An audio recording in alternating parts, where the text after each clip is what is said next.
Did you know that sympathy for Palestinians among US adults is at a record high of 31%, while sympathy for neither side is at an all-time low of 15%? These figures from a recent Gallup poll reflect shifting perceptions of the ongoing conflict between Israel and Palestine.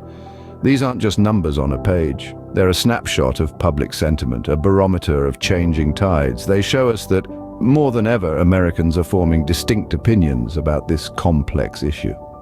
Now let's delve a little deeper. Our understanding of the Israel-Palestine conflict is not uniform across the board. Political affiliation plays a significant role. For instance, support for Palestinians has significantly increased among Democrats. Almost half of them now side with Palestinians, compared to 38% sympathizing with Israelis.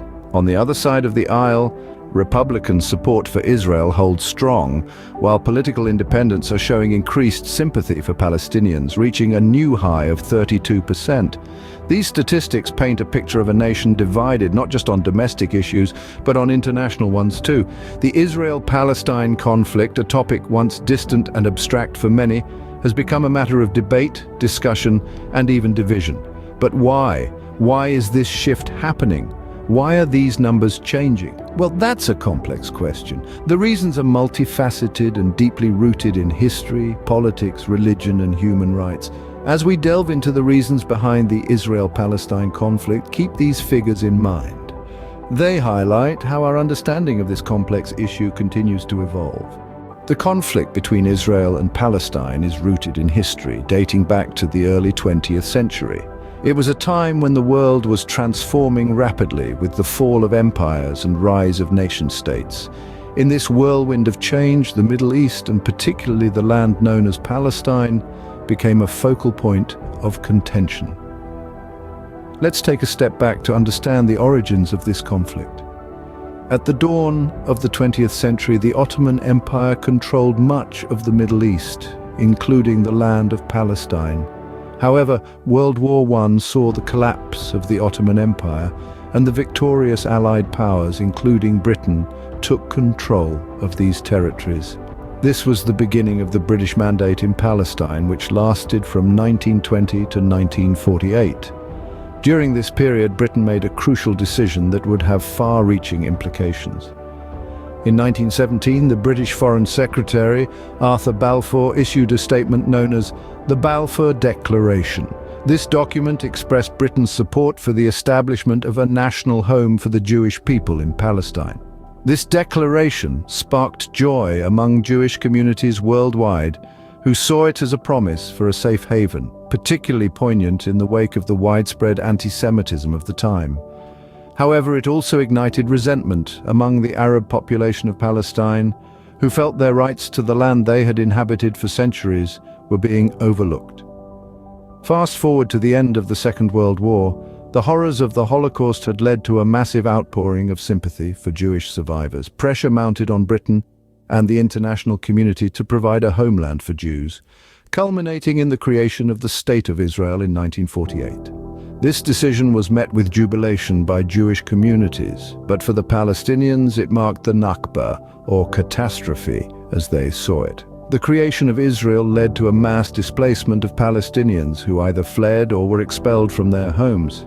The establishment of Israel was immediately followed by the First Arab-Israeli War, as neighboring Arab states rejected the new state's existence.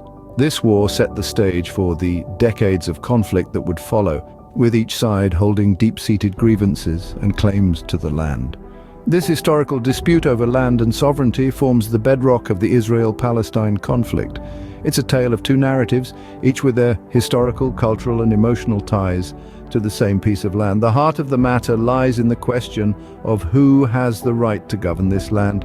And as we'll see in the next scenes, this question is further complicated by religious significance, political dynamics, and matters of human rights and international law.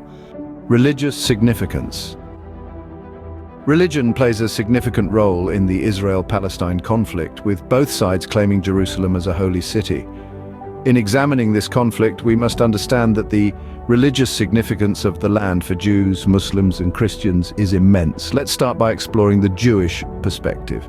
Jerusalem, specifically the Western Wall, is considered the holiest site in Judaism. It's the last remaining part of the Second Jewish Temple, which was destroyed around 2,000 years ago. Jews believe that the Messiah will rebuild this temple upon his arrival. Now, let's move on to the Muslim perspective. For Muslims, Jerusalem holds the third holiest site in Islam, Al-Aqsa Mosque. Muslims believe that the Prophet Muhammad ascended to heaven from this very mosque during the night journey. The city of Jerusalem, or Al-Quds in Arabic, is mentioned directly and indirectly several times in the Quran, further cementing its significance in the Islamic faith. Lastly, we have the Christian perspective. Jerusalem holds a special place in the hearts of Christians worldwide. It's the city where Jesus Christ was crucified and resurrected, making it a pilgrimage site for Christians for centuries. These religious attachments to Jerusalem and its surrounding areas have fueled the conflict significantly.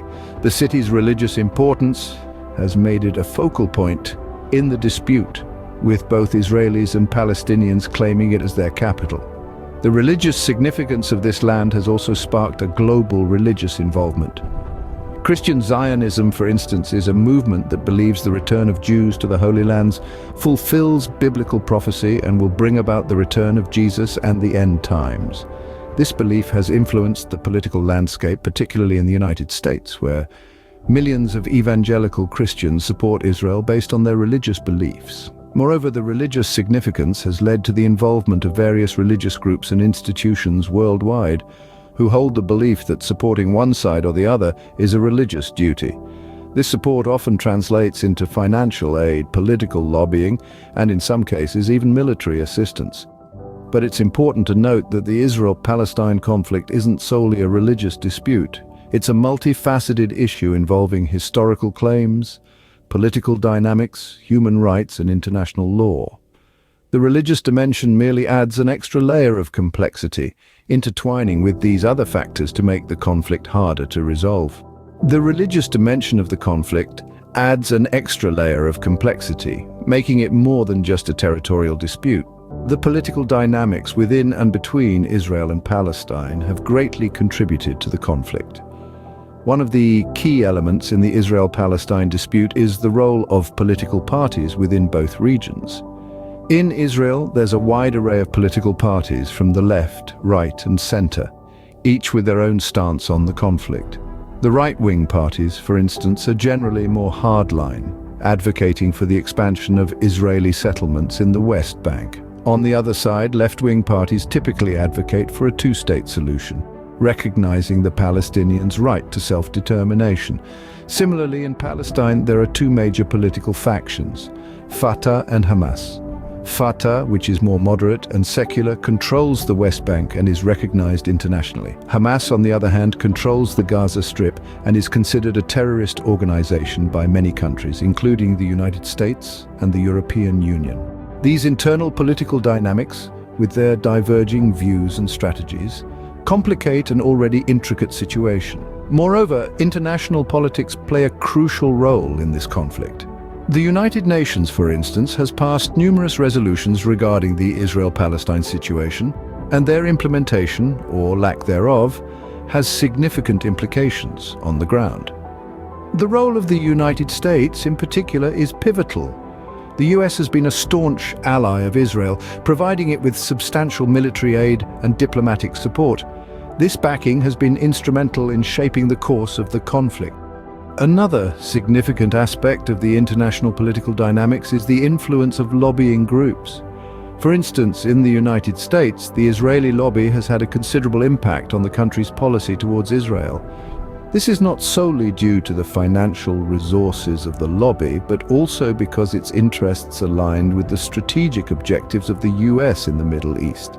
The lobby's influence is also amplified by the widespread support for Israel among evangelical Christians, a powerful voting bloc in the US, who see the return of Jews to the Holy Land as a fulfillment of biblical prophecy. However, it's not just the US that plays a role in the conflict. Other countries, especially those in the Middle East, have their own interests and agendas which can either exacerbate or alleviate the situation. For instance, Iran's support for militant groups in Palestine, such as Hamas, adds another layer of complexity to the conflict. In conclusion, the political dynamics both within and between Israel and Palestine, as well as the international political landscape, greatly contribute to the prolongation and intensification of the conflict. These dynamics are fluid and multifaceted, reflecting the interests, ideologies, and power relations of various actors involved.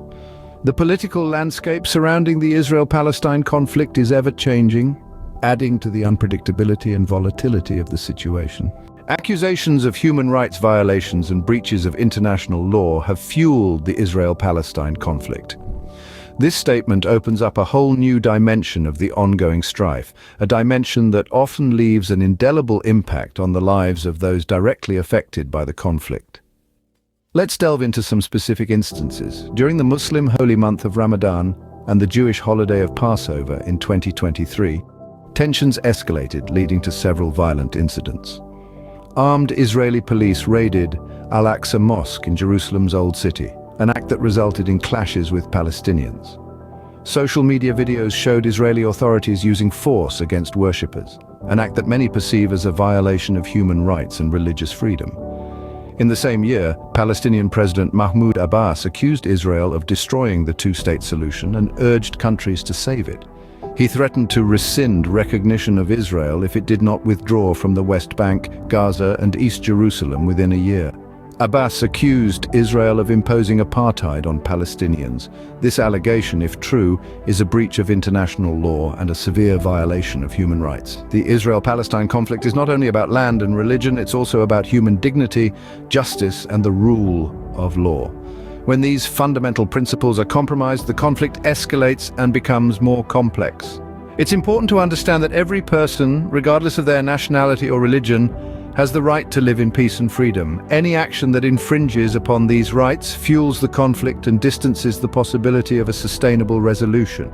The international community plays a crucial role in this context. International laws and human rights charters are in place to protect individuals and communities from abuses and violations. When these laws are breached, it's the responsibility of the international community to condemn such actions and work towards ensuring accountability and justice. In the Israel-Palestine conflict, the allegations of human rights abuses and breaches of international law have not only escalated the conflict, but have also attracted international attention and criticism. The quest for peace in this region is not just about resolving a territorial dispute or religious differences. It's also about ensuring respect for human rights and adherence to international law. It's about creating an environment where each individual's dignity is respected and justice is upheld. Without this, the path to peace will remain elusive. The allegations of human rights abuses and violations of international law have not only escalated the conflict, but have also attracted international attention and criticism. This is a testament to the fact that the path to peace is not just about land and religion, but also about human dignity, justice, and the rule of law. Understanding the reasons behind the Israel-Palestine conflict is crucial to making sense of this complex and long-standing issue. As we've journeyed together through the top 5 reasons that contribute to the Israel-Palestine conflict, we've touched on several sensitive topics. From the historical dispute that has roots deep in the sands of time to the religious significance of the land that stirs passion in the hearts of many, these issues are far from simple. We've also delved into the political dynamics at play, a chess game of power and influence that is constantly shifting and evolving. We've seen how human rights and international law have become a battlefield where justice and fairness often seem elusive. But remember, these are not just abstract concepts. They are realities that affect real people every day, shaping their lives in profound and often devastating ways. By understanding these reasons, we've taken the first step towards empathy, towards acknowledging the humanity of those caught in the crossfire. The importance of understanding the conflict cannot be overstated. Only by acknowledging its complexity can we hope to foster dialogue, promote peace, and work towards a future where both Palestinians and Israelis can live with dignity, freedom, and security. Now it's your turn. Reflect on these reasons we've explored. Do they resonate with you? Do you see them differently? This isn't a one-way conversation. We want to hear from you. Do you agree or disagree with these reasons? Share your thoughts in the comments below. And if you enjoyed this video and found it informative, don't forget to like and subscribe for more content like this.